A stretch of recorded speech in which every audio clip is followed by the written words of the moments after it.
G'day everyone, thanks for joining me. To this video today, I'm putting together 10 tips on getting you underway on your first overseas holiday if you've never been before and you want to organise one yourself. Or if this is something you're interested in, just keep watching. Okay, so step one is decide how long you're going away for and then start checking out the airlines and the flights, the duration, how long it's going to take to actually get there, how many stopovers, how long you've got to hang around the airport for. A lot of the flights from Perth go over east to Sydney, Melbourne, Brisbane. There'll be a few stopovers and the flight can take up to like 24 hours to get to where you want to go. So I was quite fortunate with Singapore Airlines. They flew direct from Perth to Singapore, Changi Airport. We waited there for about an hour and a half and then connecting flight from Changi through to Haneda Airport in Tokyo.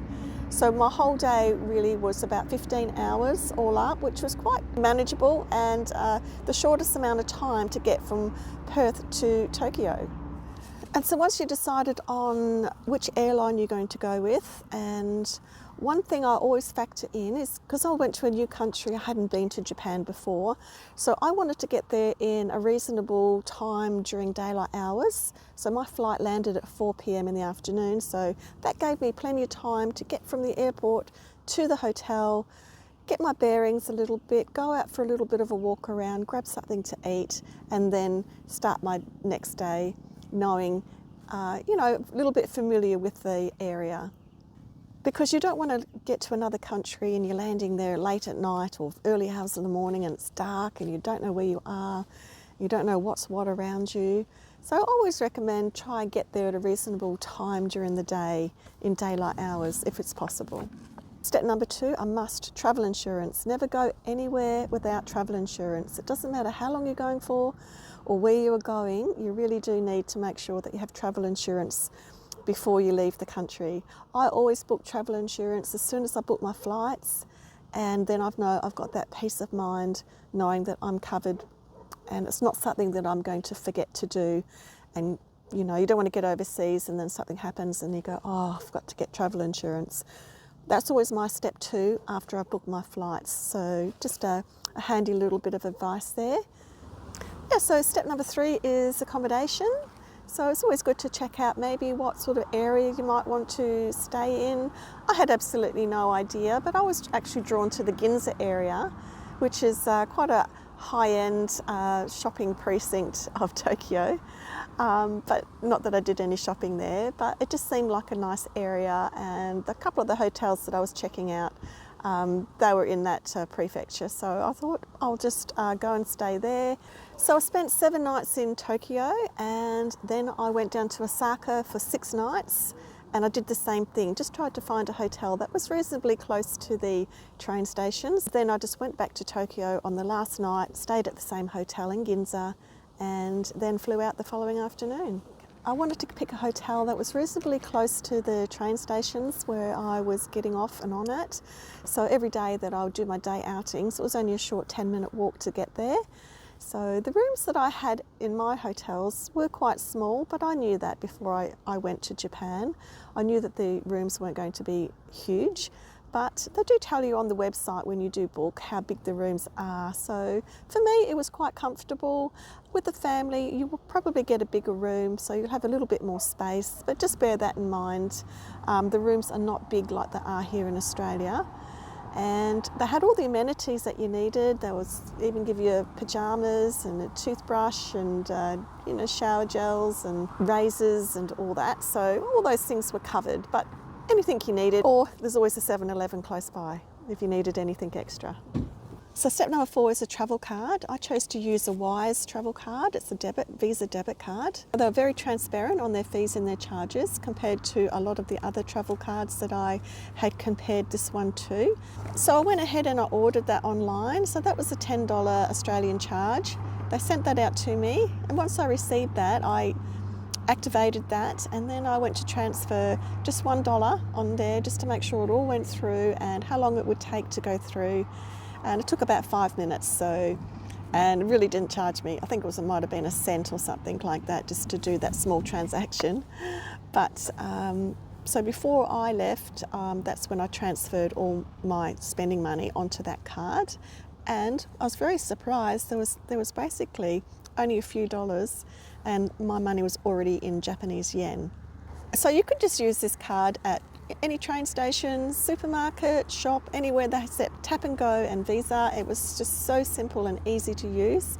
A lot of people do use the Suica card, and you can buy those to use on the train and supermarkets and all the same thing, but you always have to keep an eye on your balance on that, and you don't really know how much you got unless you go and tap it on a machine, and then you have to go and top that up at a 7-Eleven or at the train station. Whereas the Wise card, because you've got the app on your phone, you can directly just see exactly how much money you got on it, if you need to put any more on it, and what you've spent your money on. So I found that to be a really, really handy card, and have that as a backup as well as my next step, which is foreign currency. Yes, so step number 5 is foreign currency. I always like to take some of the currency of the country that I'm going to along with me. So I had pre-ordered this online with my bank, and I went to go and pick it up the following week. It takes about a week for the money to arrive. So it's always good to have some cash on you just in case of emergencies, or you've lost one of your cards. So just have some money as a backup on you is always a really good idea. And plus, a lot of places in Japan only accept cash, so they're still very much a highly cash society, unlike Australia, where they're trying not to have cash anymore. So Japan is a country there, a lot of the small businesses will only take cash, so it's always good to have plenty of cash on you. And so very much cash or card, but the little ones like to prefer the cash. So always make sure you've got some cash with you, and just in case of an emergency and you've lost your card, or either way, unfortunately if you lost your wallet or something, and you've got money in that, cash in that, and you've lost it, it's always good to have another source of finance. So step number 6 is an eSIM. I pre-ordered an eSIM here in Australia through Sims Direct, and they just send it via email to your phone, and then you just download that with a QR code and a couple of codes, and you're all set. I chose 30 gigs for 30 days, and I think it was about $59, but if you purchase first time with Sims Direct, you get 10% off, so I saved a saving of 10% off my total. And the reason why I chose 30 gig for 30 days was because I knew I was going to be out and about and using my Google Maps and Googling other things and just wanting to know where my bearings were. And so I didn't want to be sort of worried about, I haven't got enough data or anything. I know a lot of places you've got free Wi-Fi in the shops and restaurants and department stores and out and about, but it's always good to know that wherever you are, you've always got access to data. This was a data-only pack, so I couldn't make phone calls from that, but that was fine. I just used my messenger to be able to message or emails. Step number 7 is USB storage. Because I did all my vlogging in Japan, I didn't have any access to be able to do any editing or anything, so I was actually running out of space. I had 2 phones and a tablet, and because I was vlogging every day, I was just using up all my memory space.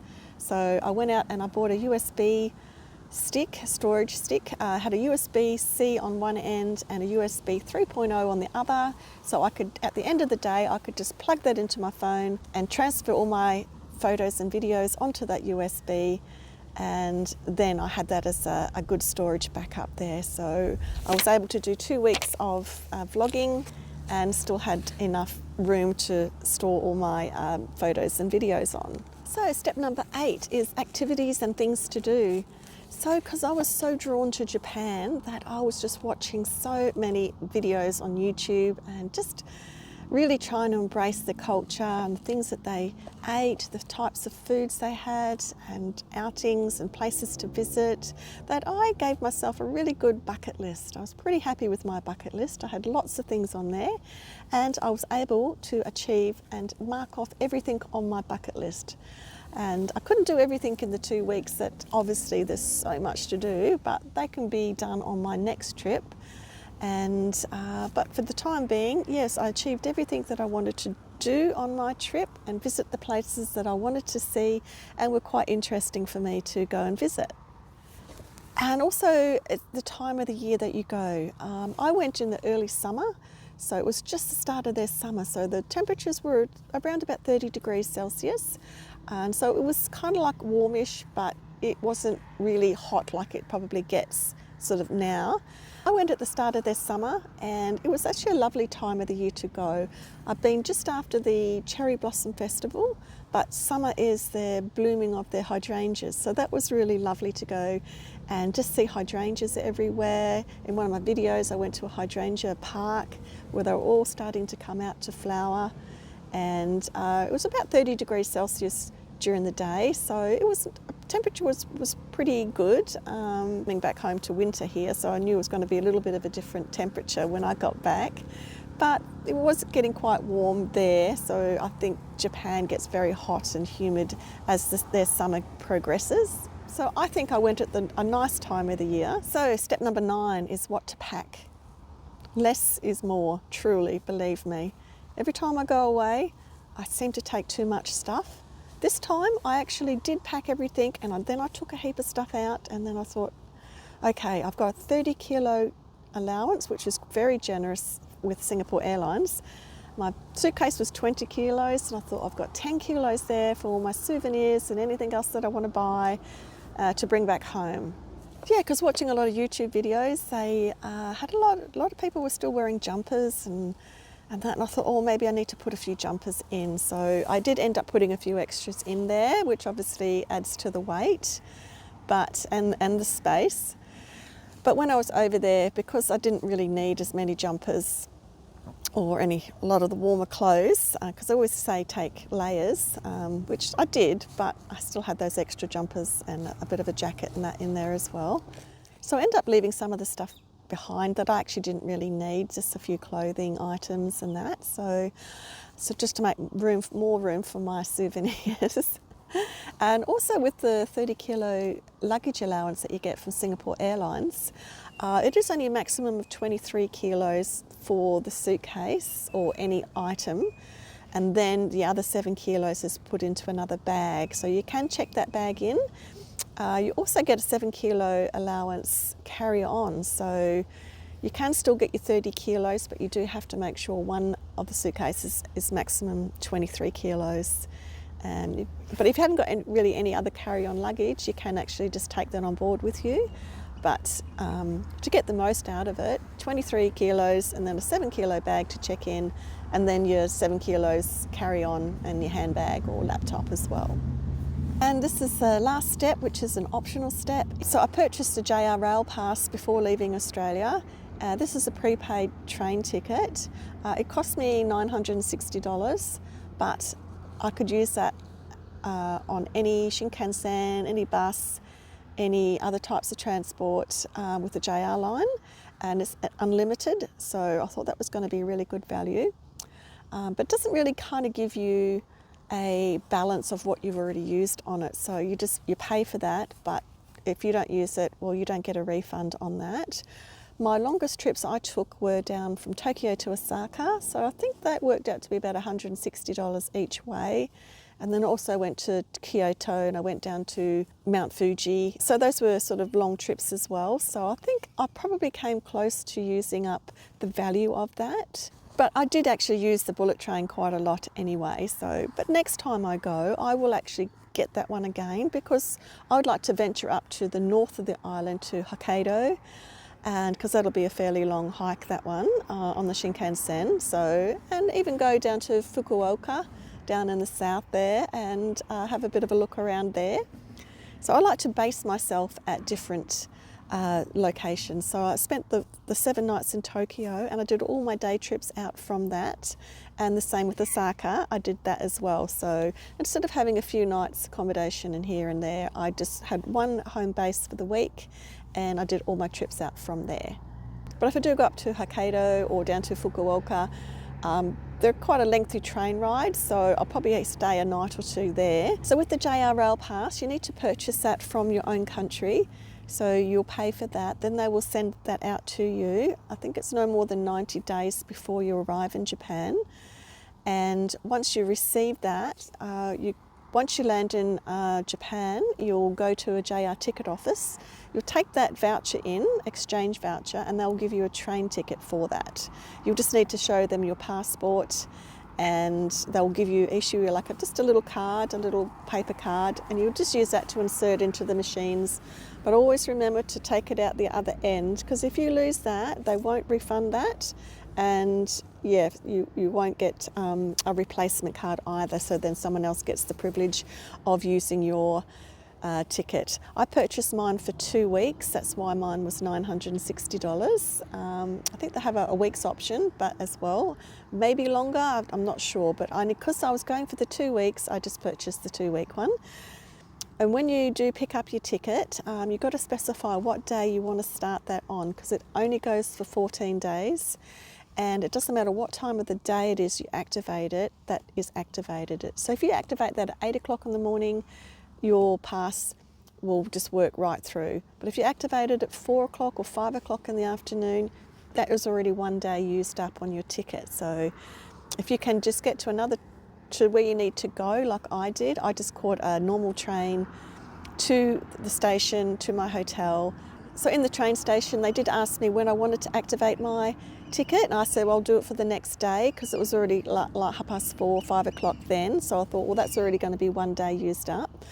And so I activated that for the next day. So then when I got to the train station, I could just start using that one straight away. I hope this information has been helpful for anyone that wants to do some travelling overseas but really was unsure how to even start. So these are just a few 10 steps that I've given. If you're going to Japan, obviously you can use these steps everywhere else apart from number 10, because it's a JRL pass. And if you need any other questions or unsure about anything, please drop a comment down below and I will answer those ones. Or if you are already planning or wanting to go somewhere, leave it in a comment where you're going to be going. We always love to know when people are going on holidays. I love it when people say, oh, they're going on a holiday, and I always ask, oh, where are you going? Yeah, so it'll be really nice to share that. Okay, well, I'll sign off for now, and bon voyage, everybody.